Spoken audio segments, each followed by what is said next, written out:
Hello there. The US President Donald Trump has thrown a few gallons of ice-cold water all over Theresa May's withdrawal deal.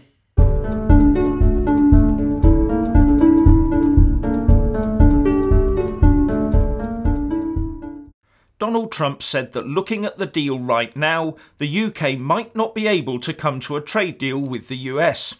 And he also said that the agreement sounded like a great deal for the EU. Theresa May, of course, pointed to the 26-page aspirational and non-binding political declaration and said that it was very clear that the UK would be able to sign trade deals as it wished. But of course that would have to wait until we had fully negotiated it and signed it off and were allowed out of the transition phase customs union by the EU first. And the Minister for the Cabinet Office, David Lidington, leapt to his leader's defence and basically said that this was not unexpected and that Trump was just playing the hard negotiator.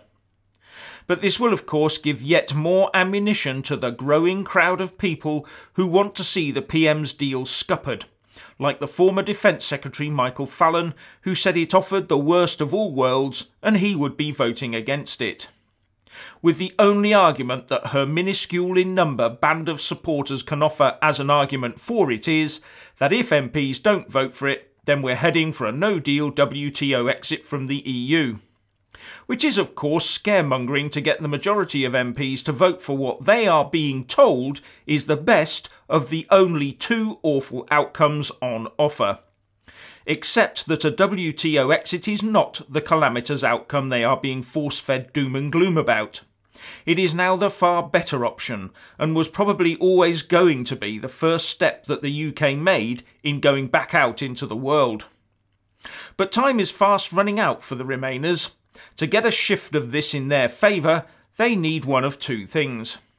A change in the Tory leadership to someone like Ken Clarke, who would, I think, sign up to absolutely anything to get Article 50 revoked and then get the UK back inside the EU.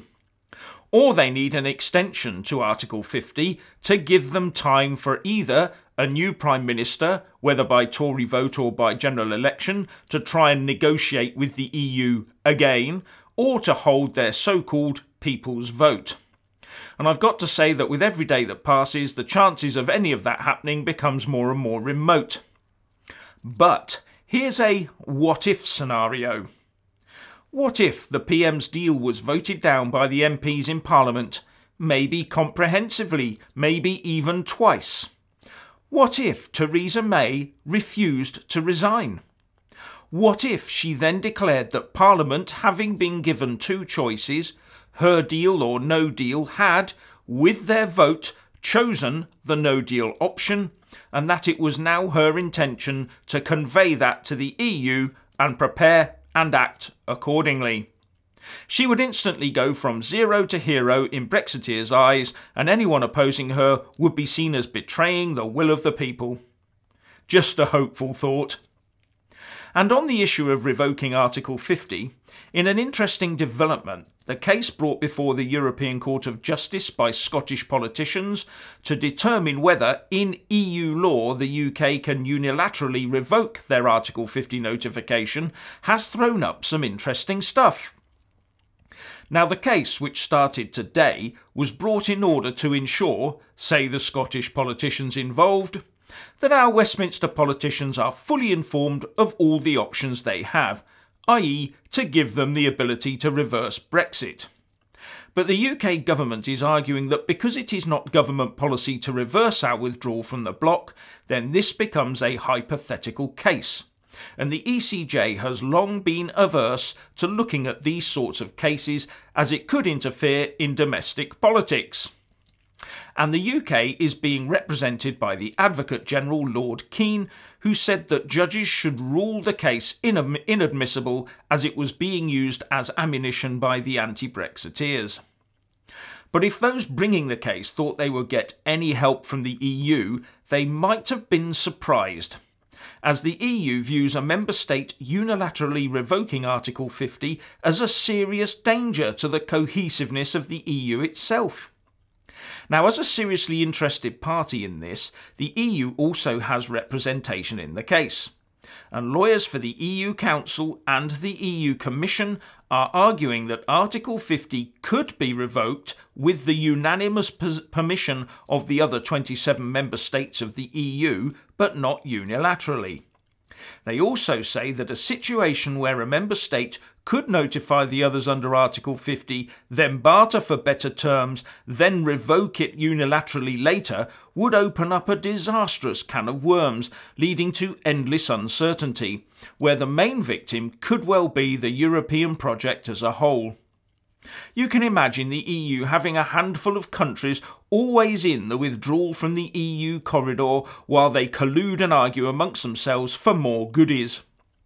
Now, where the UK's withdrawal from the EU is concerned, I do want the court to either reject their case as inadmissible or to see this door to unilateral revocation closed off.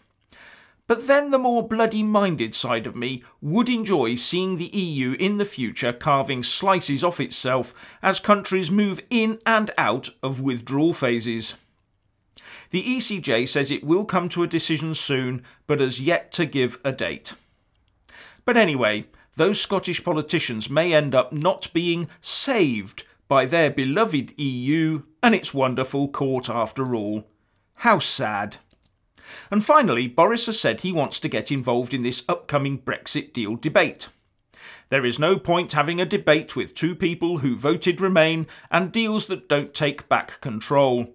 Any debate must involve someone who believes in Brexit and the British people being fully in control of their laws, rather than giving back control to the EU like the PM's deal, he tweeted. Now that would be fun to watch. So please let us all know what you think by leaving a comment below, and thank you for watching. Please do like and share this video, and also subscribe to my channel. And when subscribing, please do remember to press on the little bell next to the subscribe button. That way you'll get an alert every single time I put up a new video. Thank you very much for watching.